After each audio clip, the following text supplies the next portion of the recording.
Hola, queridos espectadores. Bienvenidos una vez más y gracias por estar aquí. Antes de comenzar, escríbeme en los comentarios desde qué país estás viendo esta historia. Me encanta saber hasta dónde llegan estos relatos de terror. El que escucharás hoy es mejor hacerlo con las luces apagadas.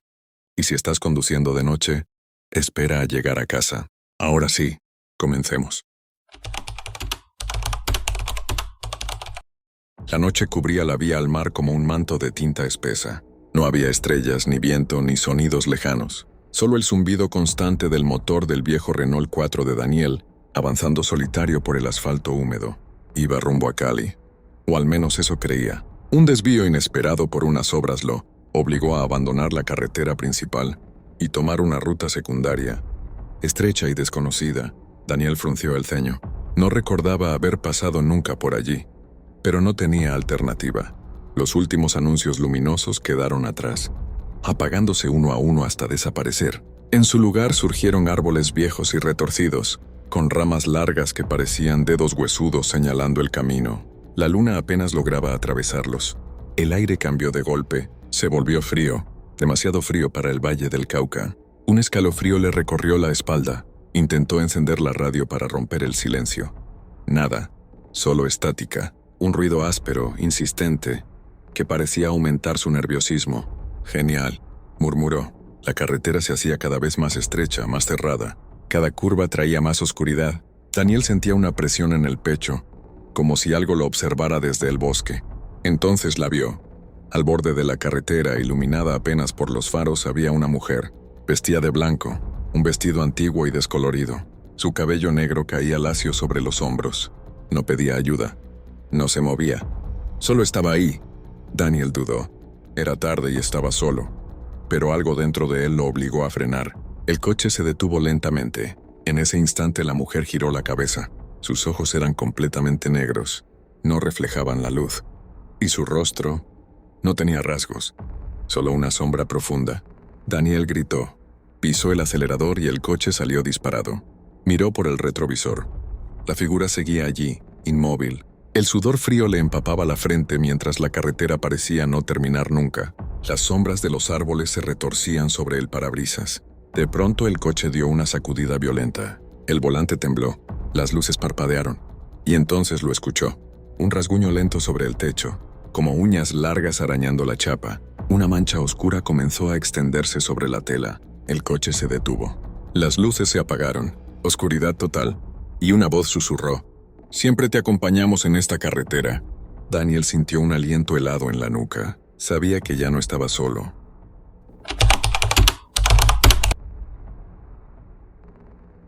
Me llamo Marcos. Tengo 28 años y soy fotógrafo freelance. Desde niño siempre he estado solo. No porque no tuviera gente alrededor, sino porque aprendí a observar el mundo desde lejos, protegido detrás del lente de una cámara. Mientras otros hablaban, yo miraba. Mientras otros corrían, yo esperaba. Vivo en la ciudad, pero cada verano regreso al pueblo donde nació mi abuela. Un lugar pequeño, olvidado por el tiempo, escondido entre las montañas del norte de España. Se llama El Bosquejo. El pueblo apenas tiene 15 casas de piedra.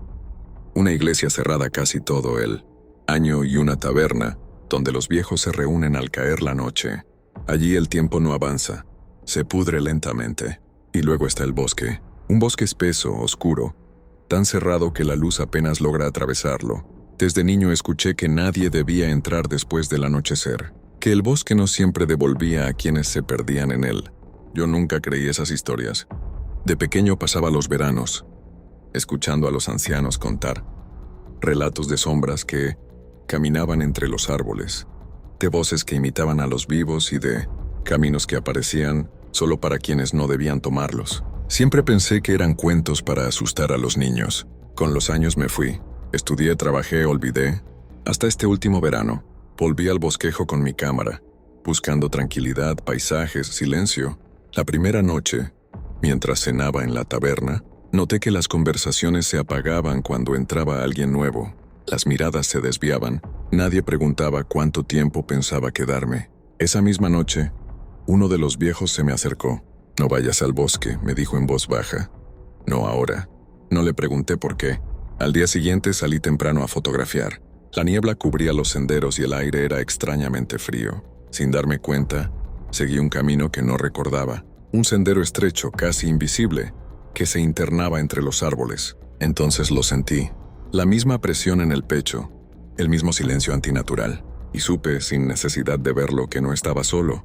El bosque parecía observarme. Fue entonces cuando escuché una voz detrás de mí, un susurro conocido, demasiado conocido. Pronunció mi nombre. No me atreví a girarme, porque en ese instante comprendí algo que me heló la sangre. El bosque no había olvidado quién era yo, y esta vez no pensaba dejarme ir, y me impulsó a regresar y enfrentar aquello que siempre había evitado. Llegué al pueblo a finales de julio, justo cuando el sol empieza a caer más tarde y las noches se vuelven largas y silenciosas. El aire era fresco, con olor a tierra mojada y madera vieja. La gente del pueblo me miraba con una mezcla de curiosidad y desconfianza, como si supieran algo que yo no. Me alojé en la casa de mi abuela, un lugar que parecía detenido en el tiempo, con muebles antiguos y fotografías en blanco y negro colgadas en las paredes. Pasé los primeros días recorriendo las calles polvorientas y visitando la taberna donde los hombres mayores bebían vino, mientras hablaban en voz baja sobre el bosque. Nunca entres en el bosque cuando cae la noche, me advirtieron varias veces con el ceño fruncido. Me reí para mis adentros, convencido de que todo era superstición, pero la curiosidad pudo más que el miedo. Una tarde, cuando el sol empezaba a ocultarse tras las montañas, decidí adentrarme en el bosque con mi linterna, una cámara y una mochila ligera. Los primeros pasos fueron tranquilos. El aire olía a humedad y a hojas secas, y el murmullo lejano de un arroyo me acompañaba. Pero a medida que avanzaba, sentí que el ambiente cambiaba. El silencio se hizo denso. El canto de los pájaros desapareció y un frío extraño comenzó a calarme los huesos. El bosque parecía vivo, susurrando secretos en un idioma que no podía entender. Mis pasos crujían sobre las hojas caídas y las ramas rotas, y sentía que una presencia me seguía, invisible pero palpable.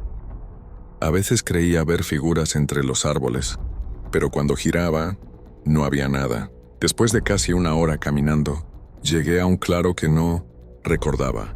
En el centro había un círculo, perfecto de piedras antiguas, cubiertas de musgo y tallados con símbolos extraños que no podía identificar.